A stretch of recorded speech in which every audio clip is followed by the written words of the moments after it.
Bolehkah orang Kristen berpacaran? Masa remaja adalah masa yang indah. Mengapa dikatakan indah? Karena pada masa-masa inilah seorang remaja akan mengalami perubahan-perubahan dalam dirinya. Secara biologis, tentu kita sudah tahu bahwa remaja putri akan mengalami haid, beberapa bagian tubuh mulai menonjol, dan lain sebagainya. Sedangkan seorang remaja putra akan mulai tumbuh jenggot dan jakun, suara yang lebih membesar, dan beberapa perubahan lainnya. Pada masa ini juga, remaja akan mulai mengenal apa yang dinamakan cinta monyet. Apa itu cinta monyet? Apa itu pacaran? Mengapa bisa suka kepada lawan jenis? Dan pertanyaan-pertanyaan lainnya. Nah, sebelum saya melanjutkan video ini, alangkah baiknya jika terlebih dahulu menekan tombol like, subscribe, dan nyalakan loncengnya. Lanjut. Menurut Kamus Besar Bahasa Indonesia, mendefinisikan bahwa pacaran adalah sebuah hubungan yang dijalin oleh seorang perempuan dengan laki-laki. Di dalamnya ada rasa kasih dan sayang satu sama lain. Sedangkan berpacaran memiliki arti berkasih-kasihan, bercinta atau bersuka-sukaan. Namun pernahkah Anda tahu bagaimana awal mula kata pacaran? Kata pacaran dalam bahasa Inggris diterjemahkan dari kata indehoi. Kata indehoi ternyata tidak muncul dengan sendiri, tetapi kata ini berasal dari bangsa Mesir. Di Mesir terdapat tumbuh-tumbuhan yang bernama hoi.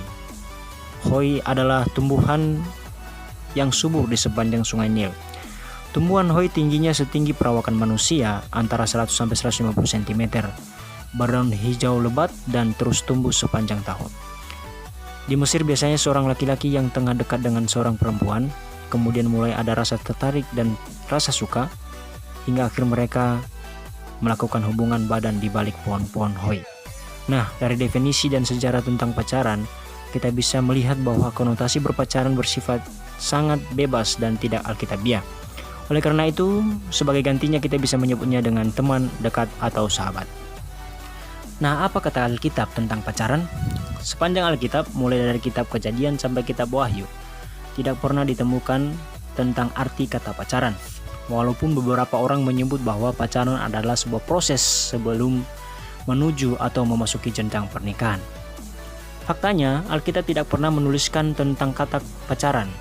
Namun Alkitab menuliskan sebuah ulasan yang indah tentang persahabatan.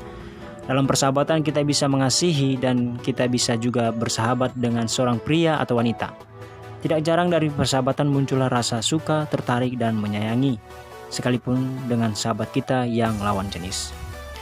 Berangkat dari definisi istilah tersebut, pacaran selalu dikaitkan dengan hal-hal yang bisa membangkitkan hawa nafsu, seperti berciuman, berpelukan, atau bermesra-mesraan. Oleh karena itu, Alkitab telah mengingatkan kita bahwa hidup kita adalah bait Roh Kudus, sehingga kita harus menjaga kekudusan hidup, melakukan apa yang benar dan mulia, dan memikirkan hal-hal yang bijak. Di dalam Alkitab, Tuhan memang tidak menetapkan secara jelas mengenai hal berpacaran.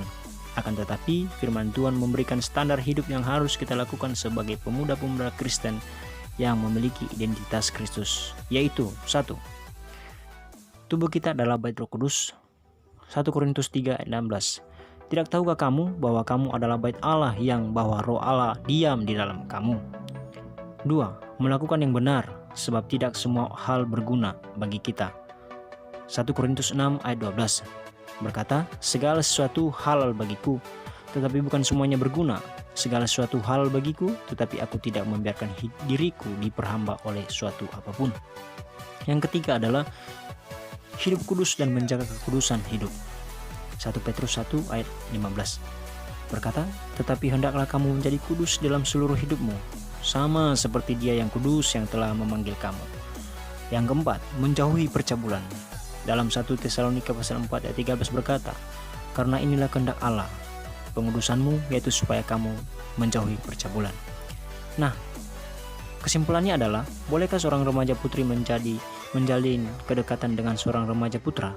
Jawabannya tentu saja boleh, asalkan kita bisa mengikuti rambu-rambu yang sudah Allah berikan dalam Alkitab.